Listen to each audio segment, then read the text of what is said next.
welcome back to Work in Progress of Nicole Engelmann. This is the podcast with honest chats with business owners. And today I'm joined by Karinne Faddy, who is a holistic coach and NLP practitioner. Hi, Karinne. Hi. How are you? How are you today? I'm good. How are you? I'm good.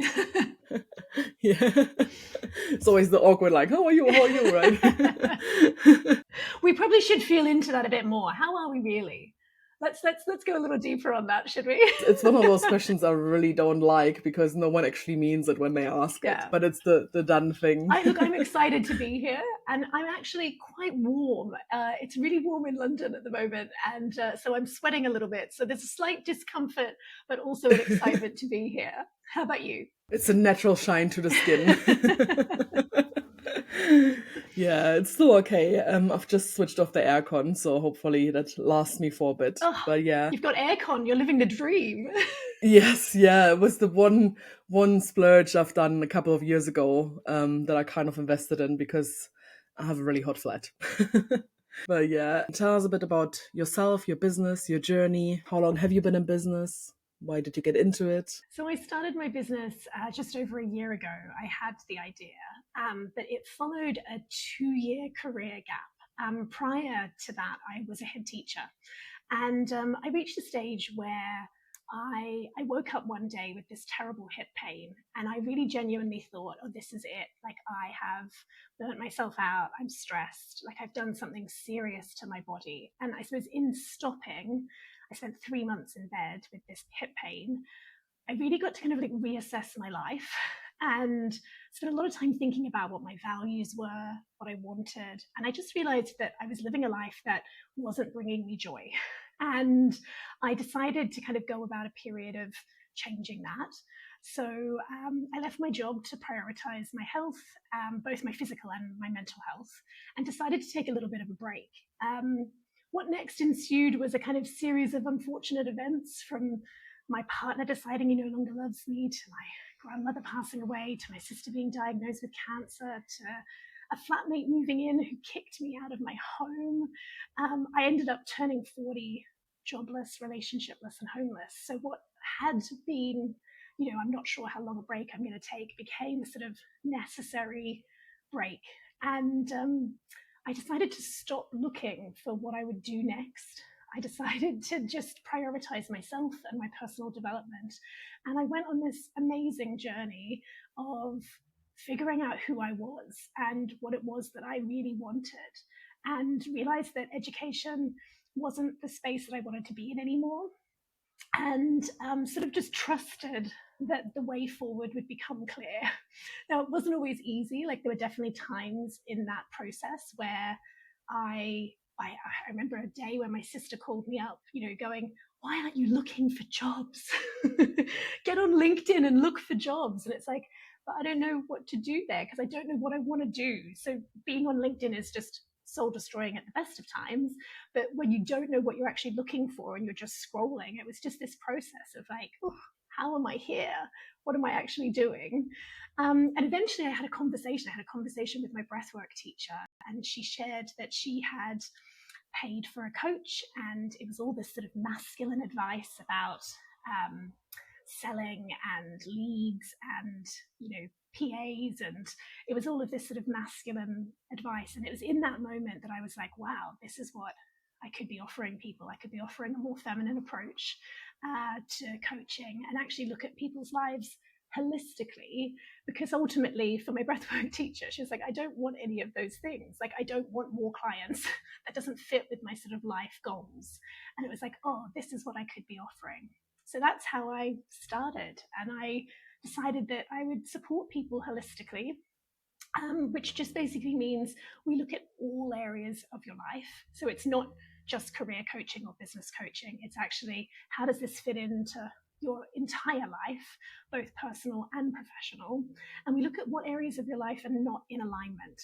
And in doing that, we find a path forward. So I don't offer a program. It's not a step-by-step thing that I go through with every single client. We take a different approach. It's bespoke to each individual based on which areas of their lives are out of alignment, that they're wanting to kind of get realigned within that space. This is so interesting because, yeah, you're right. There's so many coaches out there, and it's always result driven, as in numbers, or like you said, a step by step, like a blueprint.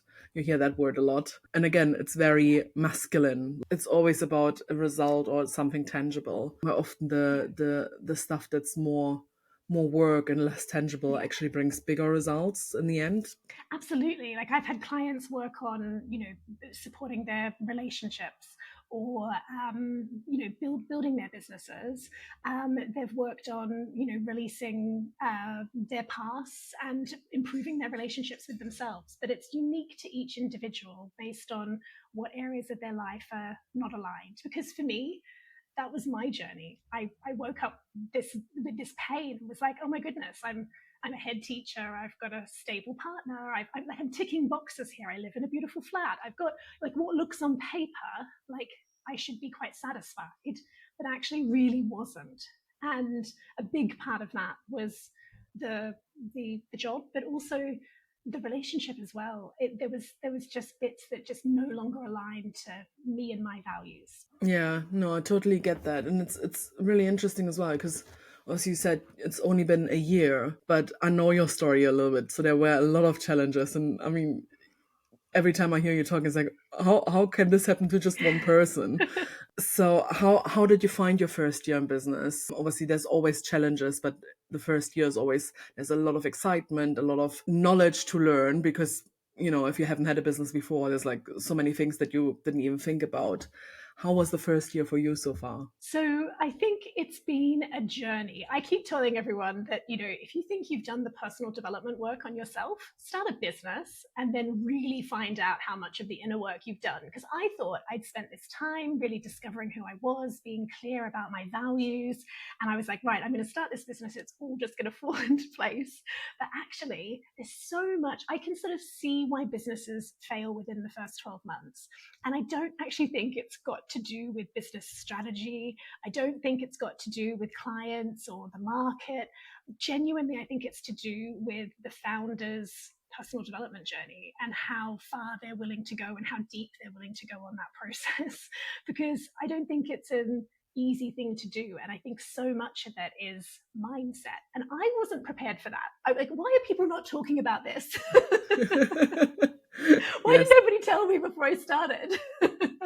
Yeah, there's so many how-to guides and like first steps and stuff like that, but no one actually talks about, well, you have to be ready for it in a sense as well. Be prepared to, work longer than you have done before in your normal 9 to 5 and have the late nights, all those kind of things. Well, look, I've sort of done this in a different way. So I haven't done the crazy hours because I suppose I'd come off the back of a job where that was what I was doing. I was doing, I'd be up every morning to head into school by 5:30, 6 a.m. at the latest.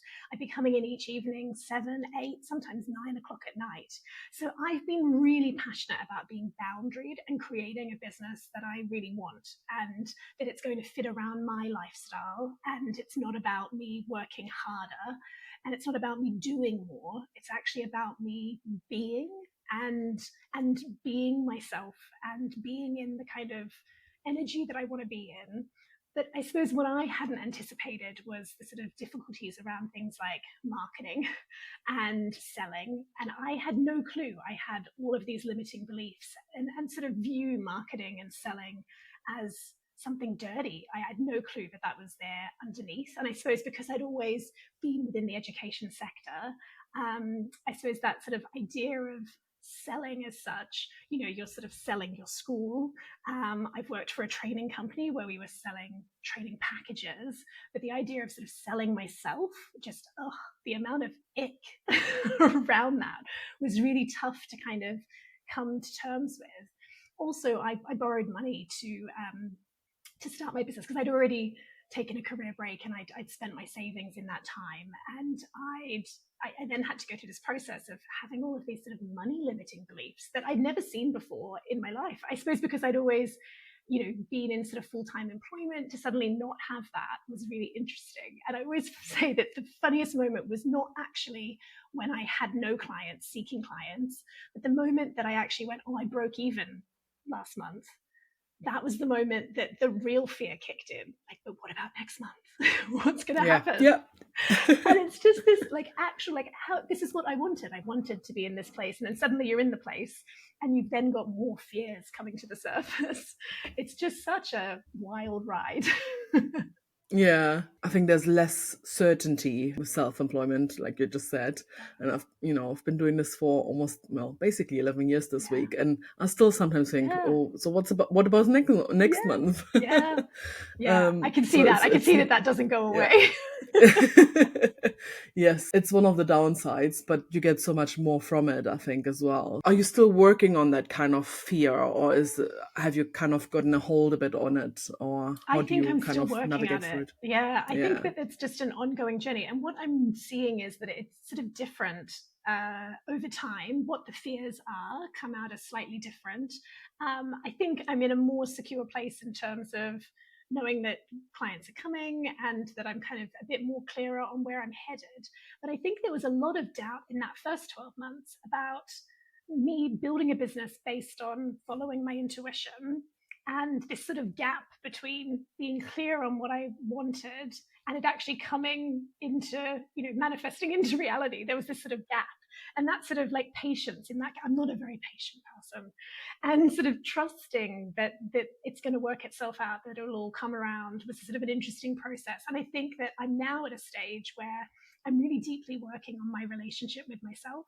And what's come about in this process of building my business is that I'm not always kind to myself. And although I built this business based around trying to be kind to myself and stepping away from masculine energy and building something that sort of fits me and my values, my internal voice can still be really mean. And I think I'm on a journey right now around really loving myself. And I don't know that I can confidently say I love myself fully all the time. And I think that especially, I'm in my 40s, perimenopause is kicking my butt. So hormones are going crazy. And there's definitely Yeah. times in the month where it's like, whoa, what, that voice inside my head is like running the show in a really negative way. And am I actually really loving myself in this moment? And I think that there's Yeah. been a journey of that that's kind of this personal development journey that's kind of gone on underneath. But the wonderful thing is I've got this like time and space, Nicole, to actually do the work. I wake each day and I meditate and I journal, and I've got time in the day that if I get too into my head, I can stop. I can question the thoughts. I can spend a bit of time actually writing them down and getting clear on what's going on.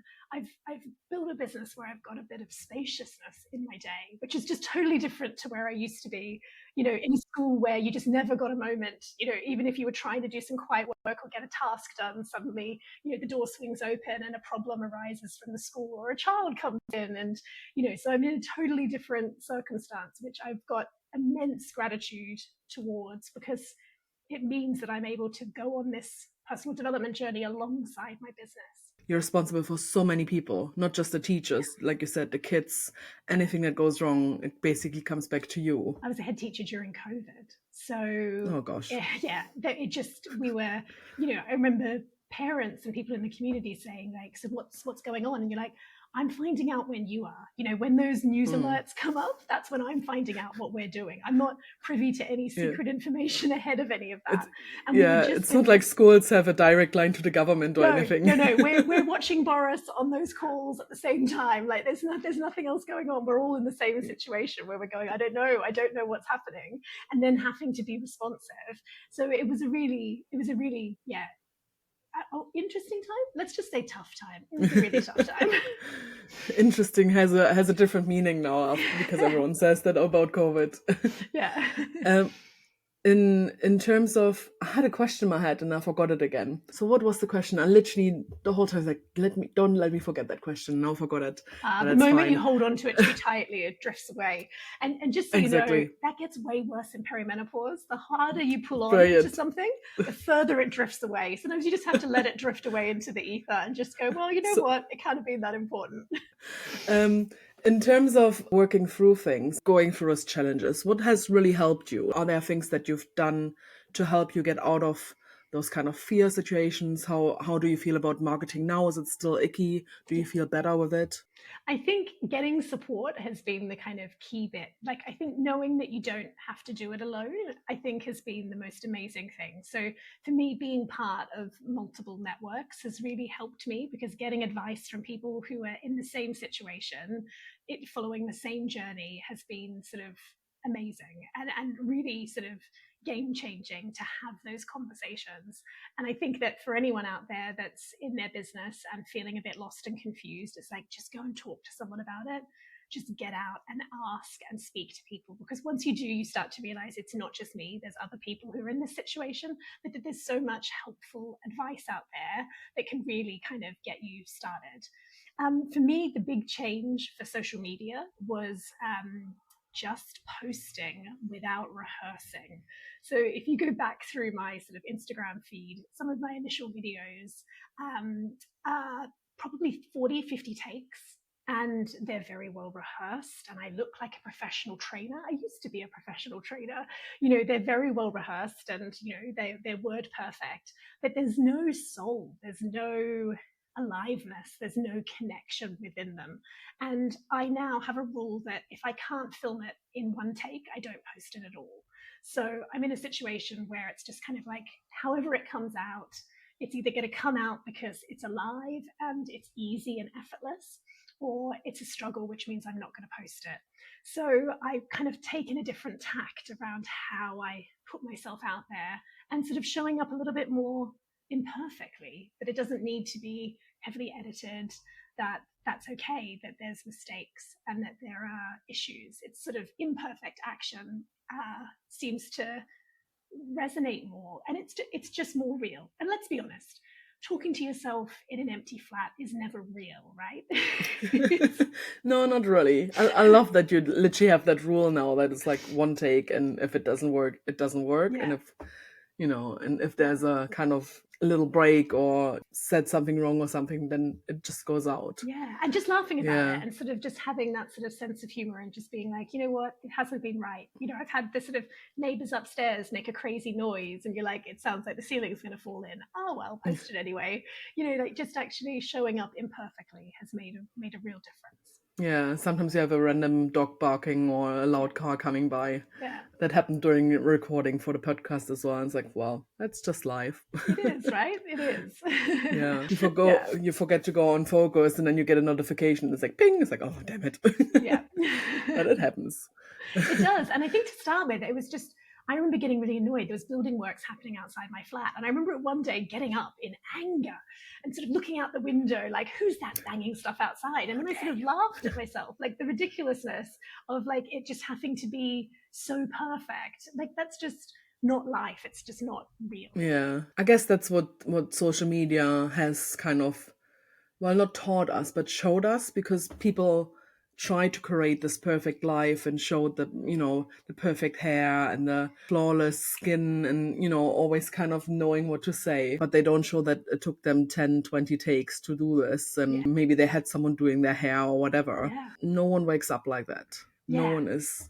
Yeah, that's not really real life. It's not. And I think there's a lot to be learned with what's going on over on TikTok, right? Because I think on TikTok, you've got people just showing up unapologetically and just kind of being there and showing up in that space, which I think is fabulous. I'm not to that stage yet. Like, I still do my hair and put my makeup on, and I do love my ring light. But like, I'm not at a stage yet of kind of fully showing up completely like raw yet. I'd love to think I'm going to get there.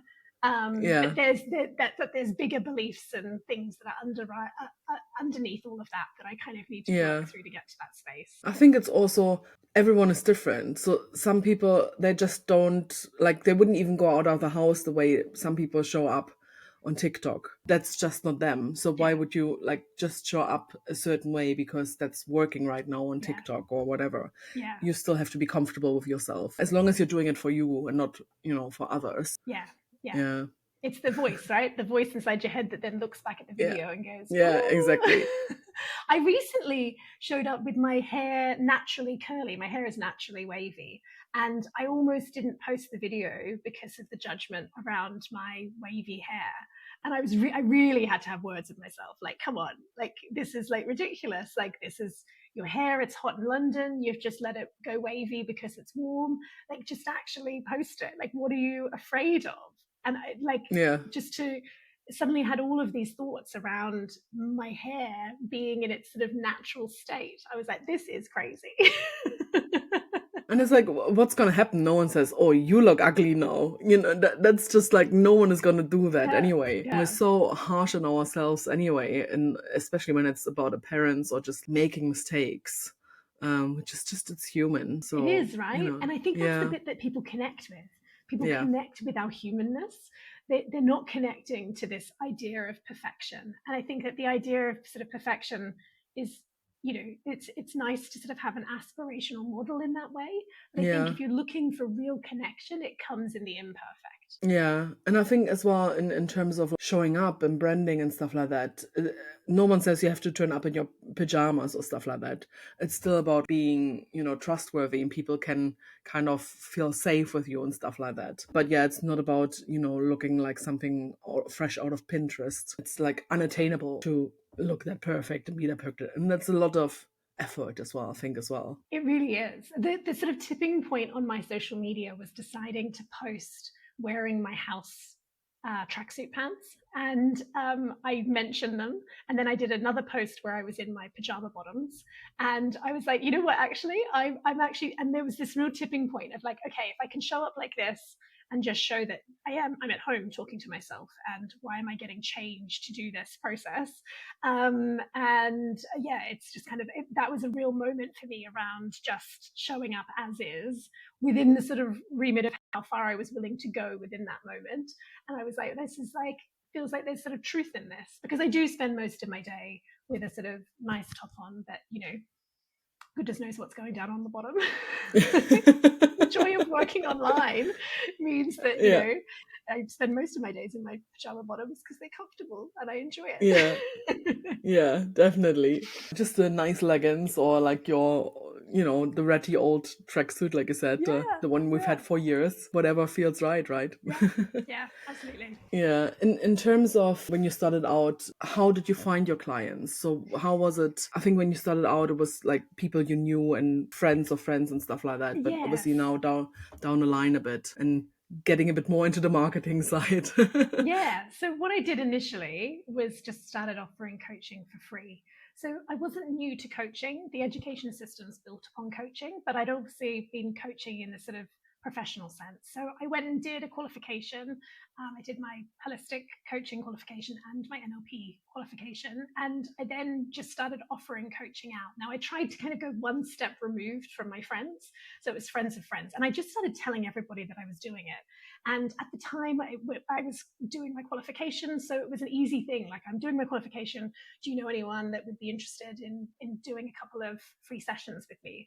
So that was my sort of way of getting a sort of initial client base. And off the back of that, I did have some of those people become paying clients, which was really amazing. I think in my head, though, I thought I was going to convert more people through that process. However, what I've seen is that some of those people do come back around. So a year in, I've had clients come back who had that initial free coaching. So I think it's always that thing, isn't it, of knowing and trusting that, like, planting a seed and knowing that it may come back around. And actually, none of that is wasted. It meant that I was able to get client testimonials and reviews. It meant I was able to really hone my offering. It mainly was about me building my sort of confidence within myself and actually getting started. So I predominantly get my clients through people that I've met through networking. It seems to be a real in-person thing, and through other clients referring other people on. So that seems to be the way in which it's working. It seems to be in-person meeting. I've also run masterclasses, so I offer online masterclasses, and I've done some in-person workshops and trainings, and I've also got clients through that as well. There's this sort of inner knowing in me that my clients are going to come through me sharing my story and me speaking out in some way. I think speaking is something that I've always really enjoyed, public speaking, and I think that's why I ended up going into teaching and why I ended up becoming a trainer. Ultimately, it was like, oh, this is like my wheelhouse. This is what I really enjoy doing. So I feel like that there's something there around that. So in cracking that for social media and starting to kind of post reels and clips that were more me and were more real was this real big moment for me, because it's like, oh yeah, this is it. This is how I was going to get clients. This was the plan. I actually had someone just a week ago message and say, your content really resonates. Can we book a call? And in that moment, you're like, whoa, social media actually works. Yeah. I had no clue. Yeah. It just sometimes takes time. That's It the does, thing right? with going back to being impatient. Yeah. That's the hard bit, to kind of like I said, trust in it and give it a bit of time. Yeah, absolutely. And there's such a huge part of that was me finding my way within it, me finding a place of being comfortable within it, me showing up and being authentically me rather than over rehearsed, over practiced, wooden, distanced. Me showing up and Yeah. actually connecting. That was such a big part of it. But yeah, on the whole, it seems to be people who I've met in real life, whether that's through networking or through running workshops or through other clients. It seems to be connecting in that way. I think it's probably also because of what you do, because it's so personal. I think coaching in general, people might Google, but if it's recommendations or someone you already know and trust says, oh, you should go with this person, they're great. You already have a foot in the door, basically, Yeah, because it is such absolutely. a personal thing. It's like you go to the doctor or whatever, if someone says, oh, they're really good, then Yeah. okay, I'm safe with this person. Yeah, absolutely. Absolutely. And I think that idea of like, it's like connecting with someone that I think makes a difference. Like where I've secured clients off the back of running workshops, they've met me, they've felt my energy, they've been able to ask me questions, they've met in a, because I think it's quite a big step, isn't it, to like find someone through Google or through social media and then suddenly jump straight into a discovery call with them. Like that feels like quite a big step. I wouldn't do that. I wouldn't see someone on social media and then suddenly go straight into a free discovery call with them. I'd want to see something else in between. So I feel like having masterclasses and workshops where people can actually come and get to know me in a group situation takes that pressure off. Yeah, that's really good. So there's always two questions basically I ask at the end. One is, what would you tell starting out Karinne? Just fucking start, Karinne. Just fucking start. So what happened was, once I had this business idea, it was so alive that then I spent time. I sort of secured my business name, Resonates Within, and then I spent, I don't know, a couple of months stuck in this kind of limbo trying to design a website where you're trying to put down in writing what you're offering, but you don't know exactly entirely what you're offering because you haven't yet even started it. So there was sort of this period where the initial idea was sort of May, and it took me till the end of August to actually get coaching. And I just think just start, like just actually start, because that is, and I think I'd been further along now had I just began right from the get-go and worried about things like websites and all of that at a later stage, because right now I'm a year in and my website desperately needs a rewrite. It's a constant work in progress. The amount it's changed over the last year, but the amount it's so in desperate need of reworking right now, it's like this is part of the process. And actually just begin, because then you start to firm up what you're offering and it gets easier to then market and explain what you're doing. But I just start. Yeah, that's so true. We sometimes just overthink and like overanalyze, and then, like you said, we could have been, further along already if we haven't spent 6 months on all those kind of things. Yeah, I was just trying to make it perfect, right? But make what Yeah, perfect? You don't even know yeah, what it is yet. You haven't yeah, actually exactly. began. You haven't seen what people are interested in. You haven't felt into it at all. Just actually begin. And actually through that process, it's like, oh, I really enjoy this. Oh, I don't enjoy that. And it's just kind of been this journey of discovery. I launched an in-person wellness event. I've run it twice, and just realized that actually it drains me quite a lot, and it doesn't bring me a whole load of joy in terms of running these events, because I end up not connecting with people. I end up facilitating and being in my masculine energy, but until you actually do it, you can't know that. So you can't know with certainty. And after I did the first one, I thought, well, I'm not sure, like that hasn't brought me energy, but there was other things going on in my life, and I thought I'll try it one more time. It's like until you actually give it a try, you can't know for certain if it's going to energize you or drain you. And actually, it's really about just getting out there and giving it a go. Yeah, definitely. And sometimes it's just not the right time. So the events that are draining you now, maybe 5 years down the line, when you could have someone helping you along the way or do it with someone together, might be a whole different Oh, experience where you're, 100%. yeah, 100%. I can totally see how doing it with once I've got a team in place will make such a difference. But at the moment, as a solopreneur, it's just not where I want to put my energy right now. So it's just actually, figuring that out. And you can only figure that out by doing it, right? It can't be sat on the page. It can't be an idea. You have to actually physically go and take that action. yeah, I couldn't agree more. And the last question is, what is something you're really proud of? It doesn't necessarily need to be related to the business, but it could be. But what's one thing that kind of stands out that you're like, I'm fucking proud of myself? I think the thing that stands out the most from the last year is that I joined a storytelling group because I wanted to have an excuse to improve my about page. And I went along to the storytelling group called True Story London and told the story of my sort of affectionately called midlife crisis, where I went through this kind of period of change. And my story was selected to be told on stage in the West End. And I told my story on stage. And there was such an aliveness in doing that. It was this sort of confirmation of the thought I had back at the start around, oh, this is how I'm going to put myself out there. This is how I'm going to be visible. I'm going to show up in this way. And I just had such fun. And off the back of that, I've helped facilitate some workshops with pupils for the Chicken Shed Theatre, helping them write their stories. But there's this real aliveness underneath this sort of storytelling and speaking place. So that's been a really wonderful thing that I'm really proud of, because it really was just kind of following the energy and seeing what came of it. I couldn't have known that it was going to result in me getting some work off the back of it. It's resulted in some clients as well. So it's one of those things that was just kind of like following where the energy lay. And what felt exciting for me, the sort of amazing feeling after achieving something like that, standing on stage and, without notes, without anything in front of me, telling my story for sort of 7-8 minutes was just this amazing high, but also a real moment of kind of, I think in sharing my story in that way, I sort of firmly closed the door on going back to my past life, going back to being a head teacher. I share some of the details of my story that where I say yes to things in the time that I wasn't working, that I could never have done as a head teacher. And in sharing that, it was kind of like saying, I'm not going back to that old life. There was also something cathartic in the process.